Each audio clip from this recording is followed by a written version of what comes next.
Let's talk Women Talk. Hi, my name is Tracy. I'm 32 this year and I was diagnosed with stage 2 to 3 breast cancer at the age of 29. That was back in 2016. So I'm currently an active volunteer and befriender at Breast Cancer Foundation, which is BCF in short. I'm also the lead for their Young Women Support Group.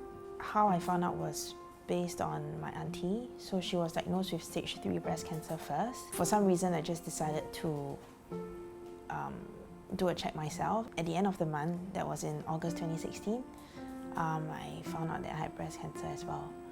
Yeah. So when I found out it was a stage 2 to 3 breast cancer and the cancer has already spread to the lymph nodes. So after I found out I had breast cancer, I felt anger because I was only 29 when I had it and I am a non-smoker. I do not drink and I'm obviously less than the age that people usually get diagnosed, which is 45 and above or even 50s. It took me about 2 months to get over it and to quickly embark on the treatments. Because I was only 29 at the time, I wasn't prepared to lose my breast yet, so mastectomy wasn't the immediate option. So the difference between mastectomy and lumpectomy is that mastectomy, we remove the entire breast tissues. Lumpectomy would mean that you get to save your breast, the surgeon just needs to remove the affected area. So what I did was, I had my first 6 months of chemotherapy in hope to shrink my tumor. I remember losing the hair was the most difficult part because it's really like how we see in TV dramas. The clumps just come off as you wash your hair.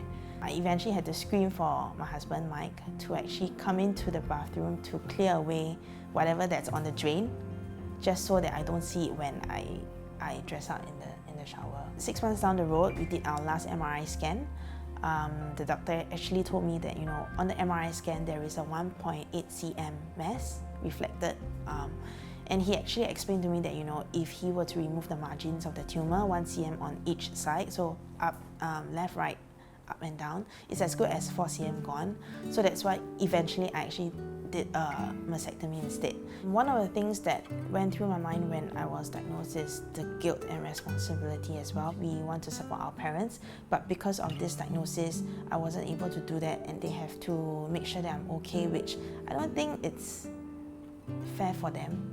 So I'll just make sure that I'll travel back and have dinner with them just to make sure that they can see that I'm really okay and not coping up at home. I try to also find things that I'll enjoy doing just so I can keep my mind off thinking about all this cancer stuff. When I was first diagnosed, one of my aunties actually pulled us down to Breast Cancer Foundation because Breast Cancer Foundation is a place where existing survivors are there. So it's kind of a closed group where people talk about their journey and share their experiences with existing or newly diagnosed patients. When I was there, I tried to get as much information as I want about what are the do's and don'ts for chemotherapy, what are the things to look out for, and then I never came back because I couldn't relate to them because people at that time were mostly older women who are 45 and above, and I couldn't find anyone who is of the same age as me. After I finished my treatments, I told myself that there must be other young women out there who are going through all these things that I've went through, and they probably didn't want to go to BCF as well. So I wanted to go back to BCF just so that I show my face there and say that it's okay to be there. After I returned, I told them how important it is to come up with a young women support group because the things that we go through as a young woman with breast cancer is different from the older women. So things like career and employment, and then other things would be money as well. After stating all these issues that young women face, right, they finally set up a young women support group. We now actually also have a Facebook closed group as well. We also have a WhatsApp group where they can post ad hoc questions and pictures. Along the way, all this information that I got, I'll pass it on to people I've met. Yeah, which I think is very useful for them because having words or information coming out from a fellow survivor will give them encouragement and confidence that they can continue on.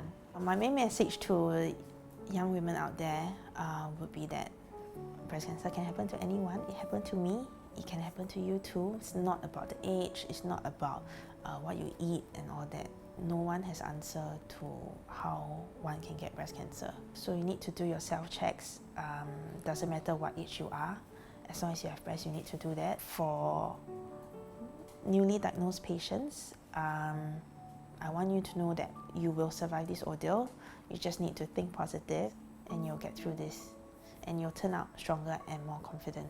To me, empowerment means the process of being stronger and more confident, and also the ability to pass it on or share these traits with people out there who's listening to you.